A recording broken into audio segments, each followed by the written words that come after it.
on this super cool episode of MythBusters. It's all aboard for the second Alaska special. We've got to keep her afloat! As Master Savage and Commander Heineman shiver their timbers. How did a boat made out of ice? In a world-first attempt to build a mythical boat out of nothing but sawdust and ice. Meanwhile, Carrie, Grant, and Tori are on a northern exposure collision course. I'm trained CPR, don't worry. Wrestling with the myth of a snowplow smash that split a car completely in two. Who are the MythBusters? Adam Savage. Oh, hey, ow! And Jamie Heineman. Are we going to try and shoot him in the head? Between them, more than 30 years of special effects experience. That's pretty. Joining them, Tori Belleci, Grant Imahara, That was crazy. and Carrie Byron. This is gonna be a whole lot of fun, huh? They don't just tell the myths, they put them to the test.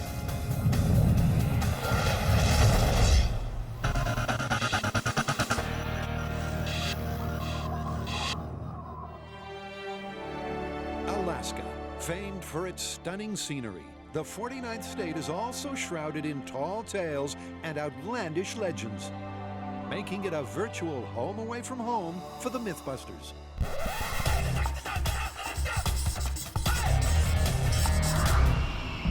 I know it's not a beret, but you gotta put this on. What do we got? Cold weather myths? We do. It's time to do another Alaska special. You got any ideas? Well, as a matter of fact, there is one thing that I'm kind of curious about. It's a material called Pykrete that a guy named Pike invented around World War II. And this was made of frozen wood pulp and water, and supposedly it made a mix that was harder than concrete when it froze. And they were going to build an aircraft carrier out of it, but they never got around to it because the war ended. So as far as we know, no one's ever tried to build a boat out of this stuff. That's correct. Until us. Yeah. According to this myth, in World War II, with steel and iron in short supply, an ingenious inventor came up with an entirely new concept. Pykrete, a mixture of ice and wood pulp that was supposedly so tough you could forge a fleet from it. But before the Allies could build a frozen flotilla, the war ended, leaving this mythical question unanswered. Can you really build a boat out of nothing but sawdust and ice? An aircraft carrier made of sawdust and ice.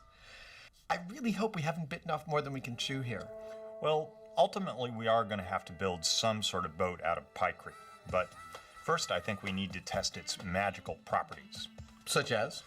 Well, like it's bulletproof, it is tougher than concrete, and it takes longer than ice to melt, supposedly. But that sounds like a great plan of attack. We'll test those properties here in San Francisco. When we've got the information we need, we head up north to launch a Pykrete boat. Yeah. Good. It's a story that will ultimately see Adam and Jamie attempt to sail the Alaskan fjords in a beautiful Pykrete boat. It's getting worse. But before all that, they're starting at the beginning by making the stuff. The traditional recipe, if there is such a thing, of Pykrete is that it should be 14% by weight of sawdust or wood pulp, and then 86%, of course, by weight of water. Sounds simple, and it is. Jamie mixes the wood pulp and water, and hey presto. This is Pykrete. Aircraft carriers, huh? Who knew? The Pykrete goes into the deep freeze to chill out, so the guys can take aim at this myth. So there are three mythical properties of Pykrete. That it melts slower than ice, that it's harder than ice, and that it's bulletproof. And, well, we couldn't resist testing the last one first. So we've set up a mini gun range, and we're going to shoot a block of ice and shoot a block of Pykrete and see what the difference is. So for the first test, it's just plain ice That's pretty darn good. versus a .45 caliber slug. Shooting at ice in 3, 2, 1. I think I can tell what the results are. It sounded like a bowling alley. Closer inspection confirms the bullet scored a clean strike. We turned it into a snow cone. So can the freshly frozen Pykrete withstand the same fate? In 3, 2, 1.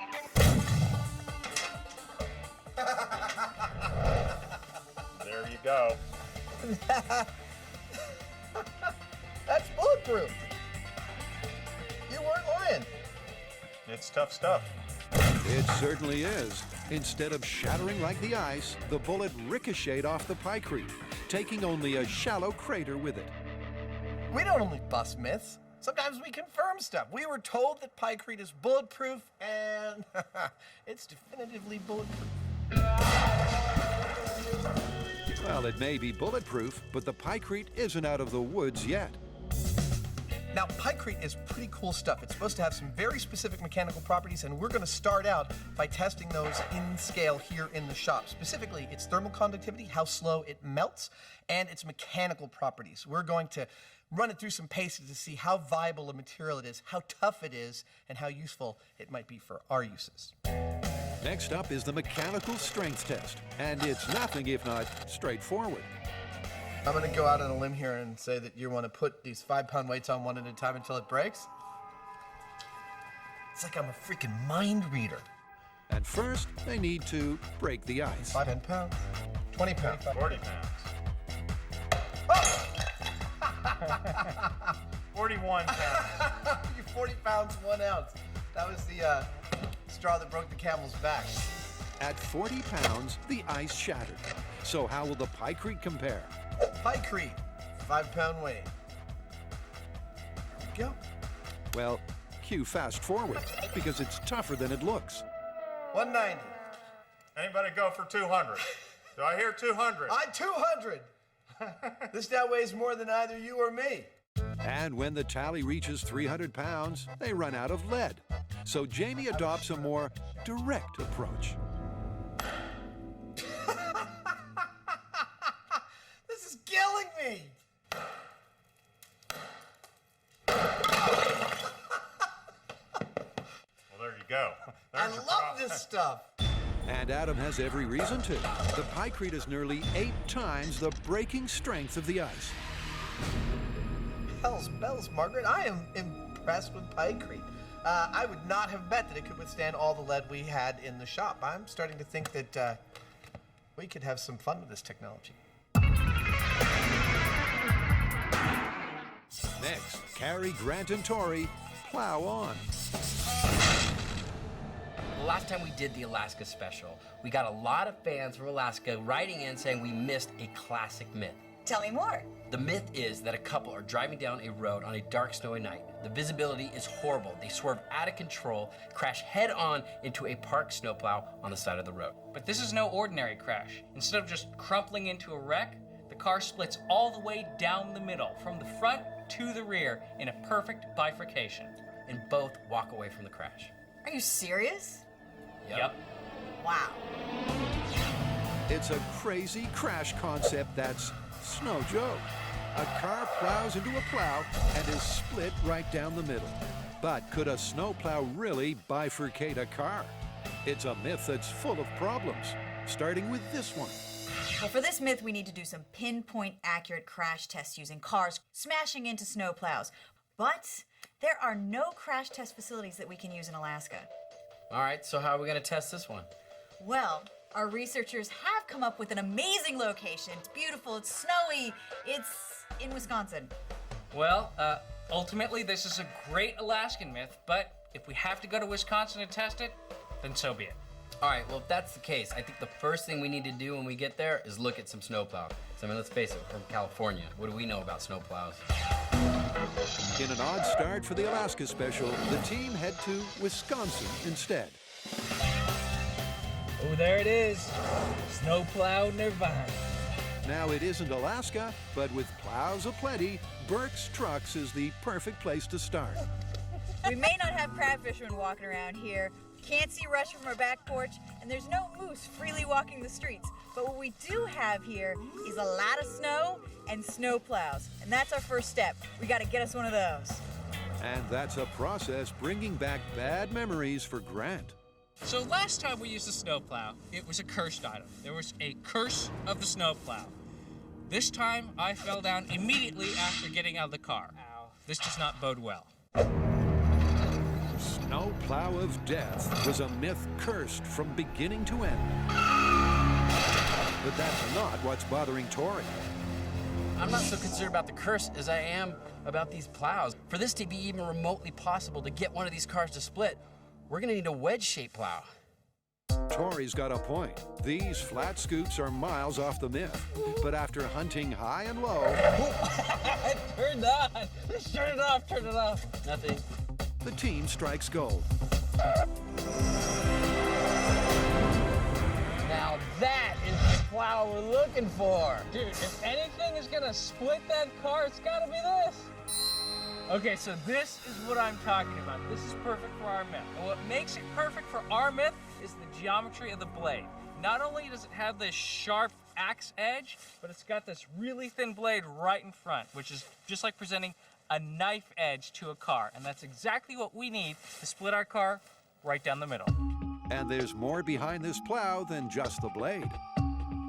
The great thing about this is not only do we have this magnificent blade, but we have this huge weight of a truck behind it, which means the car is going to be hitting a completely immovable force, basically hitting a giant immobile axe. Immobile axe is right. So it looks like this snowplow is perfect for our myth, but there's one little thing. It doesn't run, so we're gonna have to get it towed out to the test site. Well, that sucks. I mean, we come all the way out here, we don't get to drive one. How'd you feel if we took one for a spin? Yep, because this myth just wouldn't be complete without a gratuitous snowplow monster montage. Grant, this is Tori. What in the heck are you doing back there?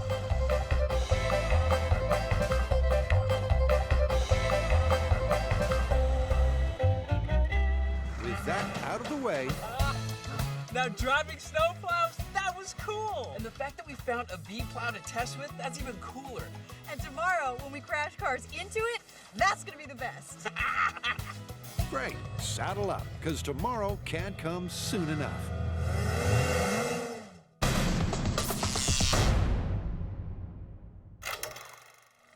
During World War II, the engineer Jeffrey Pike imagined a flotilla of iceberg-like ships made only from Pykrete. But would a boat made from wood pulp and ice have stayed afloat, or was this idea just dead wood? Well, the MythBusters are finding out, putting Pykrete through a trial by fire. And sure as heck, it is bulletproof. And so far, it's living up to the claims.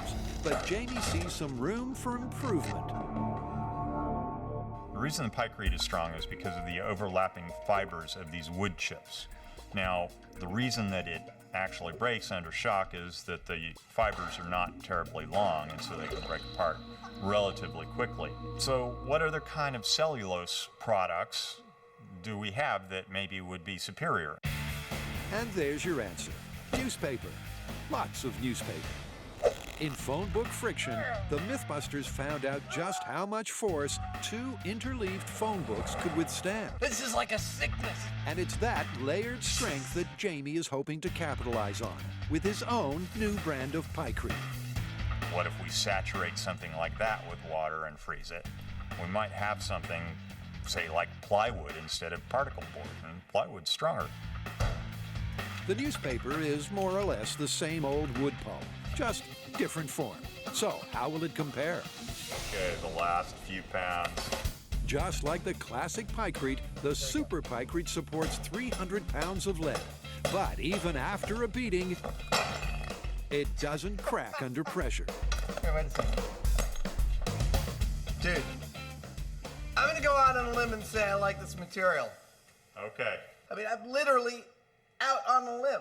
Yeah, I got it. So my Super Pykrete actually is in fact Super Pykrete. It's stronger, it's tougher, it's more resilient, and it's almost like break-proof as far as our testing is concerned. But before they set sail, there's arguably the most vital question. Will it melt? And for that, Jamie whips up these. Perfect. Like an ice cube tray on steroids, these molds will ensure that the boys end up with 3 identical small-scale boats for testing. We got our newspaper one, we have our Pykrete mix, and we have plain water that'll turn to plain ice. We're gonna pull them out when they're frozen and launch them and see which one melts first.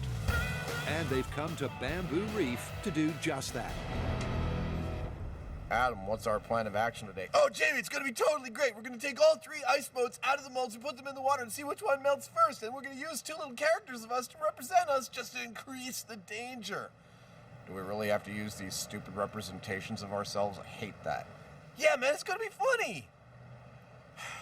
Okay. It's a head-to-head melt test to find out which boat will be the last one floating. And with the stunt dolls standing by, first up is the ice. Why don't you try turning it over and I'll try and hold it on my hands? Oh! Ah! Now, it may have cracked, but all they're looking for is how long it takes to melt. Abandoned ship. It's gone from 3/4 of an inch thick to 1/4 inch thick in about a minute. With the ice disappearing fast, it's over to the Pykrete and Super Pykrete boats to test the waters. I'm gonna put a passenger in here. Here we go. Oh, look at me! I'm in a boat made out of ice. Well, right off the bat, we can see it's better than ice. Oh, look at me. My boat's perfect. My boat's lasting a long time. I love wet newspaper. Notice that even in scale, little Jimmy Heineman looks smug. There's plenty to be smug about. 5 minutes in and the Super Pykrete is still going strong in the warm water. But Adam's ship is sinking. You can see right through the side of the boat here. Yeah. It's just eaten right through. Oh. So we're seeing failure right at 5 minutes. I'd say that's a total failure of the boat right there. Yep. The Pykrete held up 5 times longer than the ice. There you go. But it's no match for the Super Pykrete. You know, one of the things that's nice about the newspaper is that even though it's thawing and delaminating, it's staying in situ and still providing thermal protection for the ice underneath. That was my plan. Well, it's working, because it keeps miniature Jamie high and dry until the 1 hour mark. We're at an hour. I'd say, given that this is no longer a structure, I'd call it. we can call it. The Super Pykrete lasted 12 times longer than the classic Pykrete. And let's face it, every second will count in those icy Alaskan waters. It looked like the newspaper Pykrete was just as strong as the regular Pykrete, but when we put it in the water, it becomes far superior as a building material for our purposes. You might see a pile of wet newspaper here. Timmy and I, we see a boat.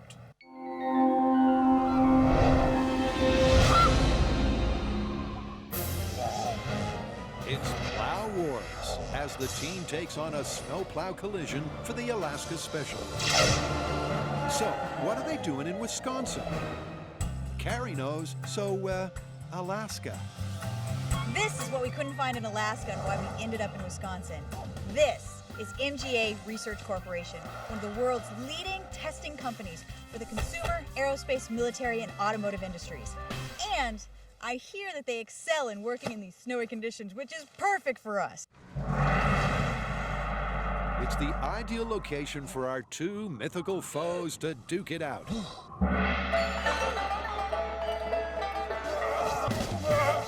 No, not you two. The snowplow versus the car.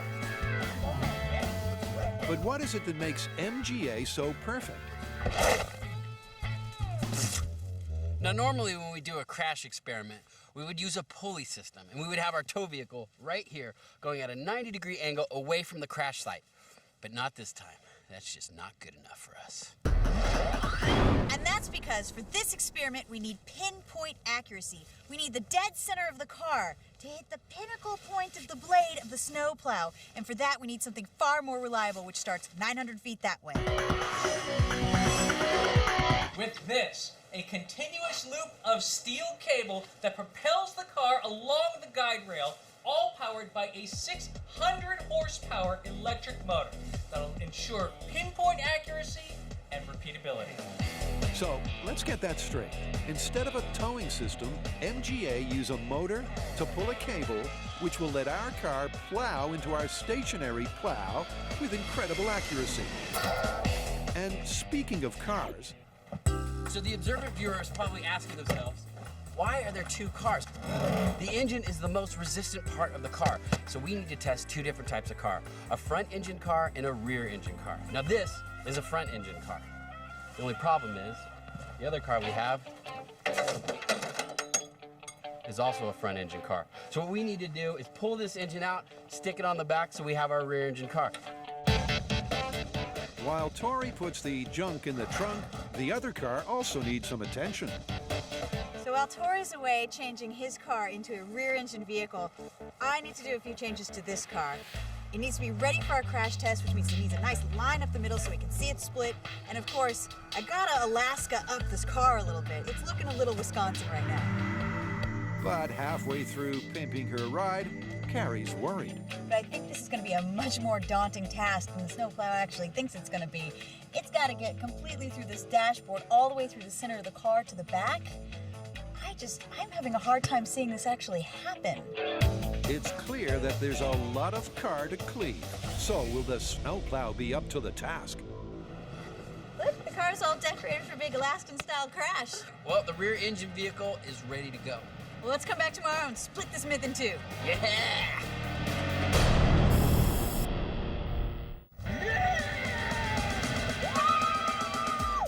Carrie, Tori, and Grant are about to crash and burn in the snow. I want to ride that one.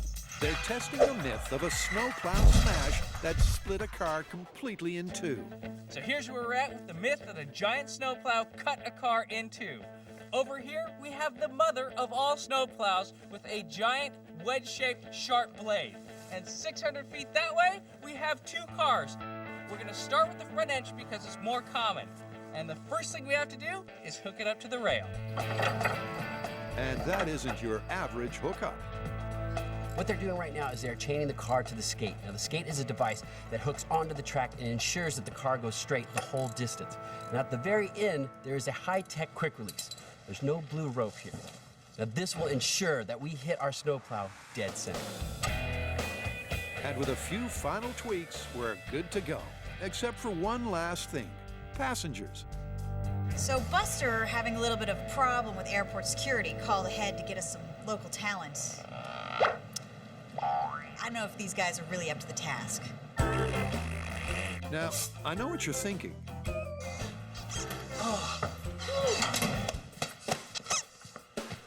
What are you doing to Grant? No, not that. You're thinking, how are inflatable people going to provide any sort of data? Now, these guys are clearly not crash test dummies or human analogs of any sort. But the myth says that both the passenger and the driver made it out of the crash completely unharmed. Now, if either of one of these gets the slightest nick, they'll totally deflate. And with the dummies sitting pretty, here's how the test is going to go down. This cable will pull that front engine car up to 55 miles an hour, and 10 feet before the plow will release the car and it'll go smashing into the blade. And if that all works out, what we're looking for are two things. Number one, does the car split on the snowplow blade cleanly all the way down? And number two, are inflatable people still inflated? Well, Tori, for one, has his doubts. Now, I don't think this car is going to split in half, but what I'm hoping is going to happen is once it hits this plow, it acts like a ramp and it actually launches over the top of the truck. That'd be cool. What I think is going to happen is we're actually going to push the engine block through the firewall and into the laps of the previously inflated people. Well, there's only one way to find out. Because it's go time. Well, you know, it ain't Alaska, but I think Wisconsin worked out. Are we good to go? Yes, let's see if we can split this car in half. Call it. All right, this is front engine car at 55 miles an hour versus the mother of all snowplows. In 3, 2, 1, go! It's the moment of truth as the car hurtles down the track at 55 miles per hour. Looking good. It's looking great. But will the combination of speed and snowplow be enough to split the car? That is not bifurcating. Nope, it didn't split in half, but that was awesome. That's great. Yep, that test couldn't have gone better. But that's hardly the result the team was looking for. That's not split in two. No. That's not even cut. I mean, it's just like a dent in the front end. Yeah, it hit the engine block and stopped. So as cool as this crash was, we're watching it real time, so it only lasts a split second. But luckily for the viewers, we have high-speed cameras, and not just one, but 4 for their viewing pleasure. Viewing pleasure is right. Every angle of that spectacular crash tells the same story. Although the car hit the plow head-on, there's no bifurcation. But the MythBusters aren't ready to call this one just yet. After all, it wasn't a complete failure. So this myth is about cutting a car cleanly in two using the blade of a snowplow. And to tell you the truth, we did cut a part of the car in two. The bumper, totally severed in half. But that is only the first 4 inches of the car. The other 98% of the car, still pretty much intact. 98% still intact, but the passengers, not so much. I'm a trained CPR, don't worry. Now, one part of this myth is that the passengers would be able to walk away from this accident unscathed. Now, we didn't use real test dummies, we used blow-up dolls. But after looking at this, I'm pretty sure these people are not going to be walking away from this accident. We lost her. Sorry, Tori. But to find out if the plow can split more than just a bumper, it's over to Plan B to bring up the rear. Now we want to give it a better chance of working. So we've got a MythBustery rear engine car that we can try to split on the snowplow. Maybe this will give us some sort of bifurcation. Yep, because a snowplow smash just isn't enough. To confirm this myth, we need to see a car split in two. You can make some pretty useful stuff out of ice and wood, but could you really make a boat out of both combined? Well, to find out, Adam and Jamie have put Pykrete through its mythical paces. Oh, look at me! I'm in a boat made out of ice! And so far, it's looking good. So it looks like Pykrete's living up to its hype, huh? Absolutely it is. The stuff is really impressive. Impressive until you improved on it with the idea of newspaper. Yeah, well, what's next, though? Obviously, we have to finish this episode putting around the Alaskan fjords in a boat made out of newspaper and ice. It's not like we're going to be able to build a full-sized aircraft carrier. We don't have the time. No. What if we made a boat that looked like and performs like a real honest-to-goodness speedboat with a big motor on it? That is ambitious. It'll be fun, though. I love it. Let's go. It's Destination Alaska to attempt to build and set sail in the world's first frozen speedboat. This is Ketchikan, Alaska. Population just about 8,000. Often the first stop for cruise ships heading up the west coast of North America, it's Alaskan locale, and proximity to water make it the ideal place for the maiden voyage of the MythBusters ice boat. And this is Ketchikan High School. They have very graciously provided us the perfect space in which to do this build. And this is the Ketchikan High School wood shop. It's a shop actually pretty similar to this where I first cut my teeth in the making of things. This is where 2,000 pounds of newspaper aided by low temperatures will hopefully become a boat. Now, if you'll excuse me, I've got some work to do. Indeed, because in just a few days, the boys will be putting their lives on the line. There's paper everywhere. In a boat made out of these? What weighs over a ton and might end up being a boat? That's right, newspaper. And we've got about 15,000 local Alaskan newspapers that we've got to unfold and soak in order to build our boat. It's too big a job for Jamie and me. Okay, welcome to Building a Boat Out of Paper 101. But luckily, Ketchikan High School has some willing MythBusters fans who also happen to be students, who also happen to have some free time. So for this to work properly, we need to make sure that water gets in between all of the pages and all of the fibers and makes it all one piece. Air bubbles and things like that aren't good. They could cause it to delaminate, and we've only got one shot at it. Yep, it's a one-shot deal. So Adam and Jamie are doing anything they can to eliminate those pesky bubbles. Lots of bubbles bubbling out. That's a good sign. That means we're getting the air out. With 150,000 pages soaking, the next step is the mold. And Jamie's got just the design in mind. I used to work as a boat captain, so I've been around a lot of boats. There was one type of boat that caught my attention some years ago, though. It was called the Carolina Skiff, and that's because it has a flat bottom. Now, the flat bottom allows it to get up on a plane really quickly, which is good for our purposes. But also, it makes our mold making really simple, because the mold basically just has to be a box with flat sides and bottoms and so on. So we're going to have a boat in no time at all. Well, the form is ready for our newspaper, and while it looks like a boat here, it's not a boat. This is describing the outside of a boat. It's the outer part of our mold. Just as this may look like an oar in my hands, but it's not. It's Mr. Jackson's woodshop hall pass. But Adam's not going anywhere for now, because this is where the super Pykrete boat really begins. Jamie and I ran through at least 20 different ways to build this boat, from the inside out, from the outside in, pouring it, spraying it, laying it, freezing it, until we came upon what we think is the solution with the highest chance of success. It's going to be a painstaking process that starts in the center That's the first one. and works out to protect the integrity of the boat.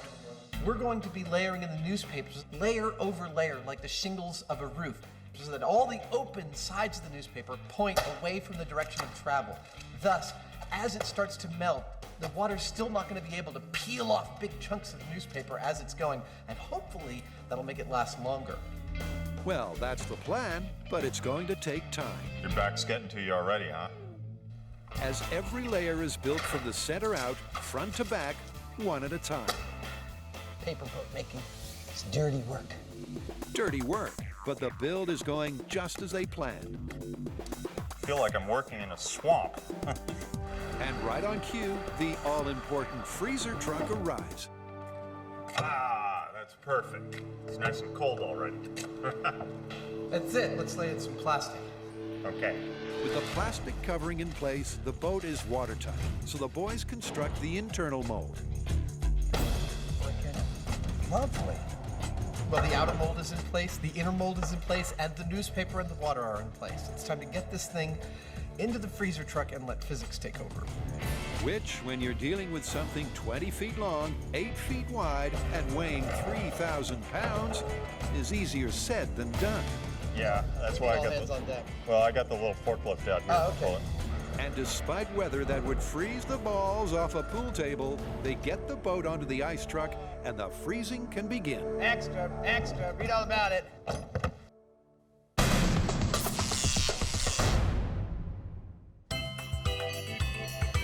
Deep in the heart of Wisconsin, Grant, Tori, and Carrie have been making music. Welcome to the MythBusters Alaska special in Wisconsin. We're testing the myth that a car skids off the road, goes head onto a snowplow, bifurcates perfectly, and the driver and the passenger walk away completely unharmed. But in test one, which was a front engine car at 55 miles an hour, the only thing to bifurcate was the front bumper. And the passenger and driver, they were pretty far from being unscathed. But we can't bust this myth yet. Our first vehicle was a front engine car. For test 2, we have our modified rear engine car, which means there's hardly anything in the way for that plow to cut through. This vehicle is going to give us the best chance of confirming this myth. And to give this myth even more of a fighting chance, we've made a few additional changes. And the first of those changes is to the pointy end of the plow. So if you review the high-speed footage from test 1, you'll see that the snowplow did indeed sustain a little bit of damage. And in fact, it left a little cove in the snowplow blade. Well, our friends at MGA Research have repaired it and, dare I say, made it better than new. But there's one more thing that I've got to do, and that is to sharpen the blade. A super sharp blade may seem unrealistic, but it could happen. Who knows? Maybe it was a novice snowplow repairman. I mean, Many of the other surfaces on the snowplow are very sharp. So, you know what? This is how it's gonna be. And to show you exactly how sharp this is, let me give you a demonstration. At least we got one split. But that's not the only edge this myth is getting. Test 2 is also about speed. Okay, to ramp up test 2, we have an even sharper snowplow blade, and we have a rear-engine vehicle. But I hear you're the man to talk to about speed. How fast can we go? Well, I would love to do the 92 miles an hour that our system is capable of, but because of track conditions, vehicle balance, I can do 70. I like 70. Let's do Excellent. 70. 15 extra miles per hour. That's 25% faster than the first test. But hold on, who's driving? So test 1, Judy didn't make it. John did. I tried as hard as I could to revive her, but nothing I could do to bring her back.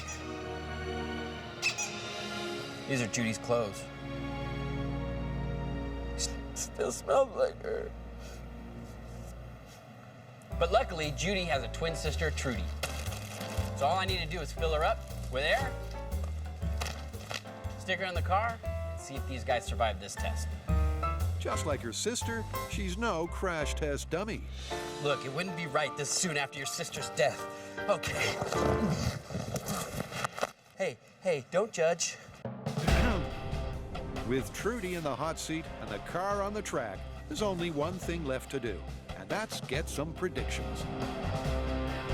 I don't think we're gonna split it all the way down the middle, but I think we're gonna get a lot further through the vehicle. But I definitely don't think those people are gonna walk away from this accident. In terms of the myth, if we can't get this car to split with a rear-engine vehicle and a super sharpened snowplow, this is completely, totally busted. I mean, there's just nothing that's gonna make a car split into two if this doesn't do it. Indeed, but with a super sharp plow and 15 extra miles per hour, nobody can accuse the MythBusters of not trying. This is test 2. Rear-engine vehicle at 70 miles an hour versus the mother-in-law of all snowplows. In 3, 2, 1, go! It's now or never for the snowplow split as the rear-engine car hurtles down the track at 70 miles per hour and headlong into its date with snowplow destiny. You see that thing? It looked like a banana peel. But I don't think the passenger and driver are walking away. And at snowplow ground zero, the wreckage confirms their suspicions. I've never seen anything like this. I gotta tell you. It is split for sure. It's split all the way to the back seat. Pretty sure that though the guys did not survive. I can't wait to see the high speed. That's gonna be awesome. Well, it certainly is impressive. At impact, the car is cleaved almost in two. But once again, that pesky engine block proves too tough for the plow. That was sick. As soon as our car came out of the garage, you hear the whizzing of the cable on the concrete.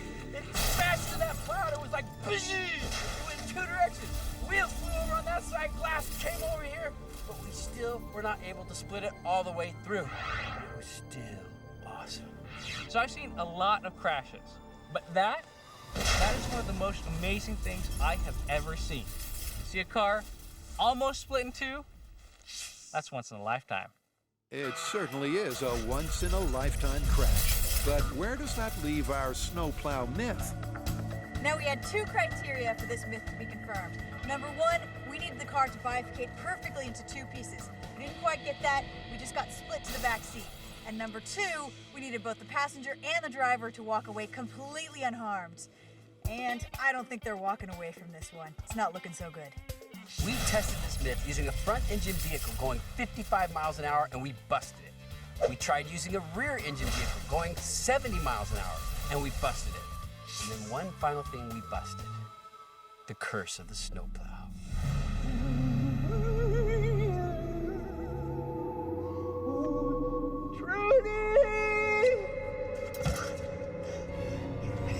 Well, the curse of the snowplow may be lifted, but there's always a price. After sustaining some serious internal injuries, it's too late for Trudy.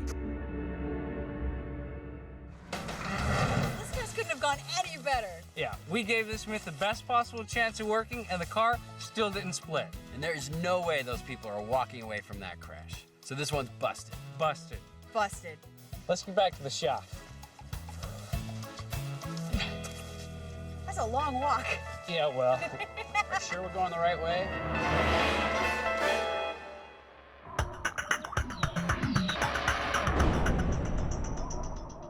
The MythBusters are no strangers to setting sail in dangerous dinghies for science.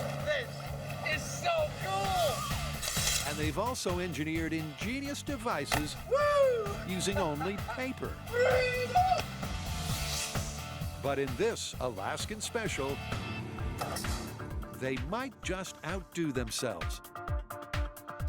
In case you ever wanted to know how to build a boat out of frozen newspaper, this is how it works. First, you got to get a bunch of newspaper. Then you build a mold and you put the wet newspaper in the mold. Then you build an inner mold to hold the whole thing together. You take the whole affair, you put it in a freezer, and when it's frozen, you pull it out, and then you remove all the mold stuff. I'm so excited. You put an outboard motor on it. You take the whole thing down to the water, and out you sail away into the icy Alaskan Ocean. Well, they've got the first part taken care of. It's a nice boat, and it's a nice boat. Get it? I got it. An ice boat? And no boat, not even an ingenious ice boat, would be complete without a catchy moniker. Oh, look at that. It's even got the name of the boat on it. It's perfect. Which means all yesterday's news needs now is some muscle. Why 150 horsepower? Well, we could have built a boat that floated, and frankly, it wouldn't have been much of a challenge. But a boat that will take a really powerful motor and get it up on a plane, that's another thing. And that's what I want to see here. I'm feeling good. This is it. It's a big, heavy friggin' thing. Dude, that was non-trivial. I'm glad we did it now. This sucker is going to get up and go. It's going to go scary fast if it works at all.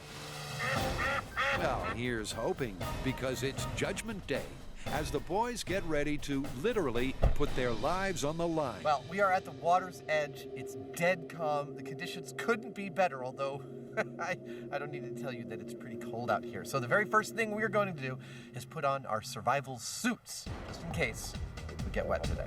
With the water 2 degrees above freezing, these orange monstrosities will keep the hypothermia at bay should the boys end up in it. My biggest concern right at the gate here is that the boat actually floats. I mean, we just sort of invented this thing and we've done our homework, but we're not going to know if it floats until it floats.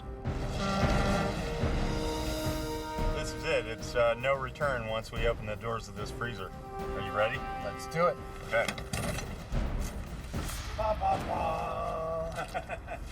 It's a tense process as the boys unpack their precious cargo for its first and possibly final voyage. That's beautiful. That's the first time we've seen the outside of the mold. I know. At the water's edge, there's time for a few adjustments, That's it. I don't want to catch your stash. You're good. Okay.